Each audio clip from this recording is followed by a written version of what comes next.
Hi, my name is Tricia Miners. I've been attending Lakeside Fellowship for 3.5 years. I grew up here in Polk City and attended the Evangelical Church. In high school, I was very involved in extracurricular activities. I was a straight A student, so there was a lot of pressure on me to perform. I didn't attend church at all after high school. When I came back from my military training, I immediately moved out of Mom and Dad's house. I started college and had a full-time job, had everything that I thought I ever needed or wanted, and kind of put that white picket fence around my family and my house, and really just, if anything got in my way and upset my apple cart, I kind of pushed it aside.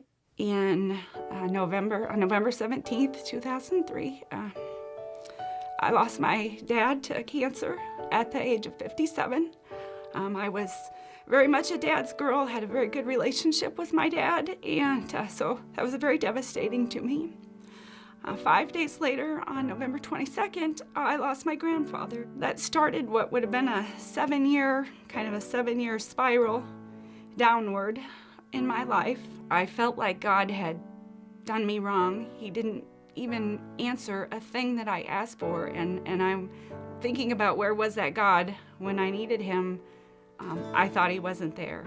I had a constant worry about everything. I constantly worried that something was going to happen to me, that something was going to happen to my husband, that other people in my life were going to die, that something would happen to my kids, that in general, my life was filled with worry. It was pretty much a ticking time bomb and really just destroying everything that was in my path. Those important relationships in my life with Larry, my family, really just wreaking havoc everywhere.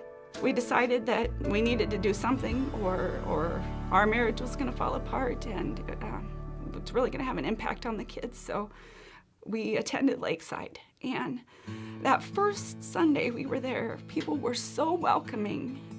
I just could tell I was right back where I belonged and where I needed to be.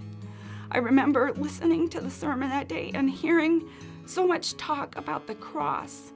You know, I heard all those things and I knew those things, but in my younger years, I never let those things penetrate my heart, and I could feel that they were starting to penetrate my heart. And one in particular that stuck out to me was from Matthew 11:28, where it said, "Come to me, all who are weary and burdened, and I will give you rest."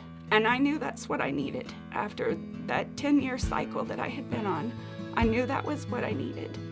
That night, I asked Christ to be my Savior, confessed my sins, and it was so freeing, and I felt so much relief letting go of all that baggage and all those challenges, all those things that I have been carrying around for so many years. And that's the way I look at things too today. When I make mistakes at home and when I let that sin of worry take over sometimes, I know that I can go back to God and I can give him those worries. I know that my sin's gonna be forgiven, and I know that he's gonna be there to take those things from me and walk with me through those challenges.